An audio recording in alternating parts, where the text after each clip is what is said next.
Shri Kanakadurga entertainments. ఆమె అతడైతే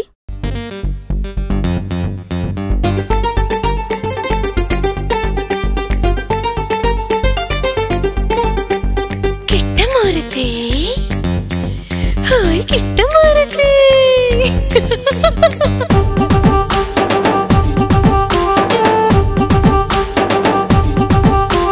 సన్న జాజి మొగ్గలాగా సన్నగున్న వంటవు ముద్దు మావి తోటలాగా ముద్దుగున్న వంటవు హాయ్ సన్న జాజి మొగ్గలాగా సన్నగున్న వంటవు ముద్దు మావి తోటలాగా ముద్దుగున్న వంటవు ఒట్టు మల్లె చెట్టు కింద పొద్దుగున్న వంటవు యాంపనే యాంపనే. వేదిక మీద ఉన్నటువంటి పెద్దలందరికీ, ప్రేక్షక దేవుళ్ళకి, ప్రతి ఒక్కరికి పేరు పేరున నా హృదయపూర్వక శుభాకాంక్షలు. అసలు నిజంగా మా ఆడియో ఫంక్షన్కి దాసరి గారు రావడం, తమ్మారెడ్డి గారు రావడం, కళ్యాణ్ గారు రావడం, డైరెక్టర్ గారు, మా అన్నయ్య, నా గాడ్ ఫాదర్ సుద్దాల అశోక్ తేజ గారు నా వెంటుండి ఇప్పటికీ నేను అన్నతో దాదాపు ప్రైవేట్ సాంగ్స్ ఒక 200-300 పైన నేను అన్న రాసినటువంటి పాటలకి సంగీతాన్ని సమకూర్చాను. అలాగే నాకు నగరం నిద్రపోతున్న వేళలో అన్న రాసిన 3 పాటలు చాలా పెద్ద హిట్. అలాగే ఈ సినిమాలో కూడా అన్న సింగిల్ కార్డ్ రాశారు, ఒక్క పాట మాత్రం వేరే అతను రాశారు. ఇందులో గాయకులు కూడా లలిత సాగరి, అలాగే సాయి చరణ్, ధనుంజయ్, విష్ణు కిషోర్, రామ్కి ఇందులో నేను కూడా ఆలపించడం జరిగింది. ఐశ్వర్య, ఒక అద్భుతమైనటువంటి కథతో డైరెక్టర్ గారు సూర్యనారాయణ గారు నా దగ్గర రావడం. ఆ సూర్యనారాయణ గారు ఫస్ట్ సాంగ్ మేము అనుకున్నది ఒక ఫోక్ సాంగ్తో స్టార్ట్ చేశాం. దాని తర్వాత రెండో సాంగ్ నాకు ఇక్కడ ఓ చెట్టు ఉండేదనే పాట అన్న ఫస్ట్ ఆ సిచ్యువేషన్కు తగ్గట్టుగా సాహిత్యాన్ని రాసి తీసుకొచ్చారు. ఆ పాట చేసి ఫస్ట్ మా నాన్నకు వినిపించి ఆ పాట నాన్న వినిపిస్తే మా నాన్న కళ్ళ వెంబడి నీళ్లు కార్చుకున్నారు. మా నాన్న గుర్తుకొచ్చారు ఈ పాట వింటే అని మా నాన్నగారు నన్ను అనడం నిజంగా నా పూర్వజన్మ సుకృతంగా భావిస్తున్నాను. ప్రతి ఒక్కరికి ఈ పాట, ప్రతి నాన్నకి మనం ఎంతో రుణపడి ఉన్నాం అనేది తెలియజేస్తుంది ఈ పాట ద్వారా. నాకు ఇలాంటి గొప్ప అవకాశం ఇచ్చినటువంటి నా దర్శకులు సూర్యనారాయణ గారికి, అలాగే ప్రొడ్యూసర్స్కి, అలాగే ప్రతి ఒక్కరికి, నా గాడ్ ఫాదర్ సుద్దాల అశోక్ తేజ గారికి, అన్న ఉత్తేజన్నకి, ఇక్కడికి ఇచ్చేసినటువంటి ప్రతి ఒక్కరికి నా పేరు పేరున శుభాకాంక్షలు తెలియజేస్తూ సెలవు తీసుకుంటున్నాను. గురుగారు దశనారాయణ సార్కి, ఇక్కడికి వచ్చేసిన అందరికీ హృదయపూర్వక ధన్యవాదాలు సార్. నేను యాక్చువల్గా ఒక 10 ఫిలిమ్స్ అయ్యాక మీరు విచ్చేస్తారు, అప్పుడు అంత రేంజ్కి వచ్చాక ఈ అదృష్టం దక్కుతుంది అనుకున్నాను. ఫస్ట్ టైం నేను డెబ్యూ చేసిన సినిమాకి మీరు రావడం చాలా సంతోషంగా ఉంది సార్. నాకు డైరెక్షన్ ఆఫర్ వచ్చాక ఫస్ట్ టైం అడ్వాన్స్ తీసుకున్న ఫస్ట్ డే షూట్ చేశాక కూడా రాని సంతోషం ఇప్పుడు నేను ఆ ఎక్సైట్మెంట్ అవుతున్నాను మీరు వచ్చాక. ఒక దర్శకుడు తన ఆలోచనతోనే సినిమాకు ప్రాణం పోస్తాడు. 100 మంది ఆర్టిస్టులు ఒక దర్శకుడిని తయారు చేయలేరు, అదే ఒక దర్శకుడు 100 మంది ఆర్టిస్టుని తయారు చేస్తాడు. ఏం కొటేషన్ ఉంది సార్, అది ఎప్పుడూ నా మైండ్లోనే ఉంటాయి సార్. అలా చెప్పడానికి ఎంత గట్స్ కావాలి, అది మామూలు ఎవరు చెప్పలేరు. అది your extraordinary sir, great sir. Number of times ఇప్పటిదాకా కల్లో వచ్చేవాళ్ళు సార్, ఎందుకంటే మీ సినిమాలు చూసి ఆలోచిస్తూ మా డైరెక్షన్ డిపార్ట్మెంట్ చర్చిస్తూ అప్పుడప్పుడు మీరు డ్రీమ్స్ లేక వచ్చేవాళ్ళు సార్. అటువంటిది మీరు ఈ ఫంక్షన్కి ఫస్ట్ టైం నేను డెబ్యూ చేసిన ప్రాజెక్ట్ రావడం, మీరు ఒప్పుకొని నన్ను ఆశీర్వదించడానికి వచ్చిన థ్యాంక్స్ సార్. Thanks allot. అందరికీ నమస్కారం. నా కుటుంబ సభ్యులైన పాత్రికేయ బృందానికి, ఎప్పుడూ ఒక కుటుంబంలో నాతోనే కలిసి నడిచే తమ్మారెడ్డి, భరద్వాజ, కళ్యాణ్, దర్శకుడు సూర్యనారాయణ, ఆ నిర్మాతలు రాధాకృష్ణ, మారుతి. అయితే ఇక్కడికి వచ్చిన తర్వాత నాకు అనిపించింది నిజంగా రావాల్సిన ఫంక్షన్ అని. ఇక్కడ బడ్జెట్ సినిమాలు చాలామంది తీస్తున్నారు, కష్టపడి తీస్తున్నారు, మంచి సినిమాలు తీస్తున్నారు. కానీ అవి విడుదల రోజునే తెలిసి మళ్ళీ 2 రోజులు అనుకునేలోగా సినిమాలు తీసేస్తున్నారు. ఇవి ఎక్కువగా జరుగుతున్నాయి. దురదృష్టం ఏంటంటే ఈ సినిమాల్ని టీవీల్లో చూడడానికి కూడా అవకాశం లేదు. కారణం శాటిలైట్ ఈ సినిమాలు కొనరు, వాళ్ళు పెద్దవాళ్ళు, వాళ్ళ పెద్ద సినిమాలే కొంటారు. ఇది వ్యాపారం. అయితే సినిమా పబ్లిసిటీ, సినిమా ఆడియోలు, సినిమా ఫంక్షన్లు, సినిమాది ఏం జరిగినా అవన్నీ మాత్రం కావాలి వాళ్ళకి, అది కూడా వ్యాపారమే. కనీసం చిన్న సినిమాలు ఉన్నాయి, వీటిని కనీసం ఏదో రకంగా వీటిని మన ఇండస్ట్రీ మనకు ఉపయోగపడుతుంది, ఇండస్ట్రీ లేకపోతే మన ఛానల్స్ లేవు, ఇటువంటి సినిమాలు ప్రమోట్ చేయాలి అనే ఆలోచన కూడా ఆ టీవీ యాజమాన్యాలకు లేకపోవడం దురదృష్టకరం. అందుకే చిన్న సినిమా ఎవరైనా తీస్తున్నారంటే భయం వేస్తుంది. బడ్జెట్ సినిమా తీస్తున్నారంటే మేము ముందు రాగానే వాళ్ళు అడుగుతా ఎంత అయింది మీకని.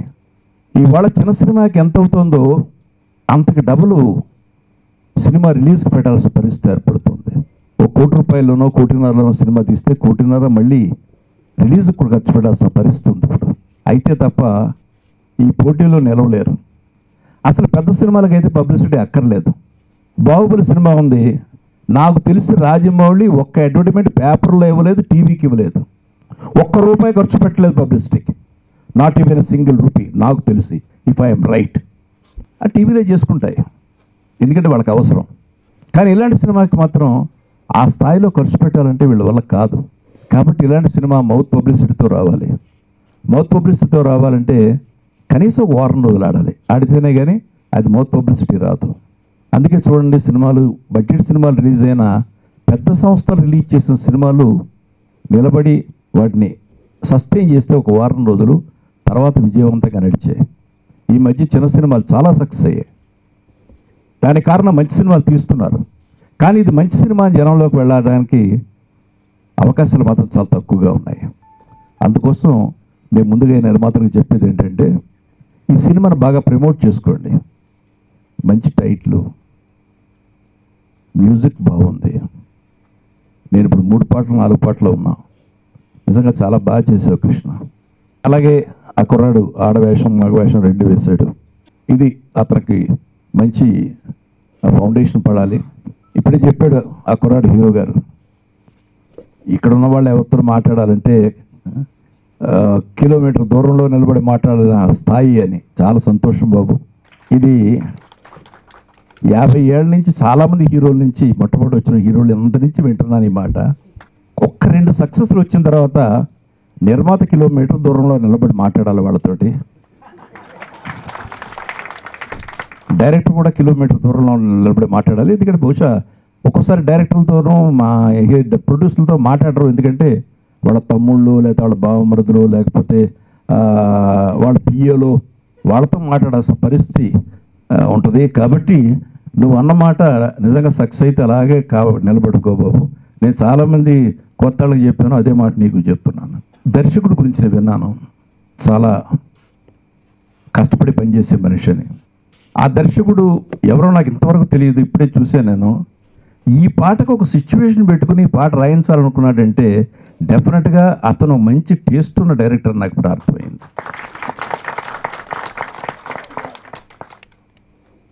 అలాగే యేసుకృష్ణ, అతను నేను చూశాను నగరం నిద్రపోయే వేళ, చాలా మంచి పాటలు ఉన్నాయి. ముఖ్యంగా 3 సాంగ్స్ చాలా మంచి సాంగ్స్ ఉన్నాయి ఈ సినిమాలో. ఇందులో కూడా మంచి మ్యూజిక్ ఉంది. నాకు చూసిన వాటిలో 3 పాటలు బాగున్నాయి. తప్పకుండా మ్యూజికల్గా సక్సెస్ అవుతుంది అనుకుంటున్నాను. నేను అశోక్ తేజను మనోసారి ఎప్పుడు అడిగా, ఏ అశోక్ తేజ ఖాళీగానే ఉన్నావా అన్నాను. అదేంటి సార్ అన్నాడు. ఏం లేదు, జీవన సినిమాలకు నేను ఎవడో పిలవకూడదే, ఎందుకంటే నువ్వు రాసి పాటలు ఈ సినిమాలో దేంట్లోనూ పనికిరావు, వాళ్ళకి మంచి పాటలు అక్కర్లేదు కాబట్టి నువ్వు మంచి పాటలే రాస్తావు కాబట్టి బహుశా నీకు ఖాళీగా ఉండుంటావు అన్నాను. అంటే వాళ్ళు వచ్చే సినిమాల్లో ఒక మంచి పాట అనేది కరువైపోయింది. ఒక్క పల్లవి గుర్తుండదు సినిమా హాల్ నుంచి బయటకు వచ్చాక. పాటలకు ప్రాధాన్యత ఎప్పుడు వస్తుందంటే సిచ్యువేషన్ ఉన్నప్పుడు పాటలకు ప్రాధాన్యత వస్తుంది. అలాంటి సిచ్యువేషన్ సాంగ్స్ రాయడంలో నాకు శ్రీశ్రీ గారి తర్వాత మా అశోక్ తేజ. నాకు మొట్టమొదటి అతను పాటలు రాయడం ప్రారంభించిన దగ్గర నుంచి ఉసేరామలం దగ్గర నుంచి ఇంతవరకు నాకు రాసిన ప్రతి పాట ఒక ఆణిముత్యం. మామూలు పాటలు కాదు రాసింది. ఆ ప్రతిదీ కూడా సమాజానికి పనికొచ్చేది. ఒక్కసారి కంటే కూతురి కల్లో ఒకసారి ఆ లైన్ మాత్రం ఒక్కసారి అశోక్, ఆడకూతురా నీకు అడుగడుగున వందనం, అనునిత్యం కరుగుతున్న నీవు రక్త చందనం,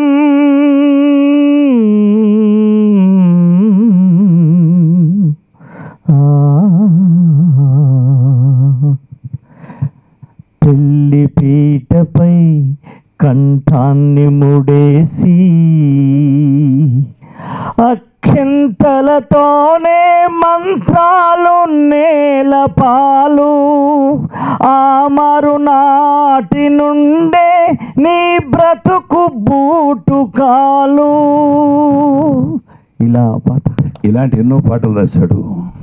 ఆ అమ్మాయి పాపం నేషనల్ అవార్డ్ అని పాపం చాలా బాగా అడుగుతుంది. ఇవన్నీ కాదమ్మా, నేషనల్ అవార్డు వచ్చే పాట నా దగ్గర రెడీగా ఉంది అతనిది, ఎప్పుడు రాయించాం. అది నా సినిమా పితృదేవోభవ కోసం రాయించాం. అసలు నాన్నంటే ఏమిటి అనేది, అది నేషనల్ అవార్డు రావడం ఖాయం ఆ పాటకి. అలాంటి అశోక్ తేజ ఇవాళ పాటలన్నీ రాశాడు. ఈ సినిమాలో సాంకేతిక నిపుణులు ఎంతమంది పనిచేశారో వాళ్ళందరినీ మనస్ఫూర్తిగా అభినందిస్తూ, పాటలు హిట్ కావాలని, హిట్ అవుతాయనే నమ్మకంతో నిర్మాతల్ని దర్శకుడిని కోరుకునేది ఒకటి, ఈ రోజు నుంచి ఈ సినిమాని మీరు జనంలోకి తీసుకెళ్ళడానికి ఏం చేస్తే బాగుంటుందో అది ప్రయత్నం చేసి మీరు ఆడియన్స్ థియేటర్కి రప్పించుకునే ఏర్పాట్లు చేయమని కోరుతూ ఈ సినిమా విజయవంతం కావాలని మనసారా కోరుకుంటున్నాను. Thank you very much.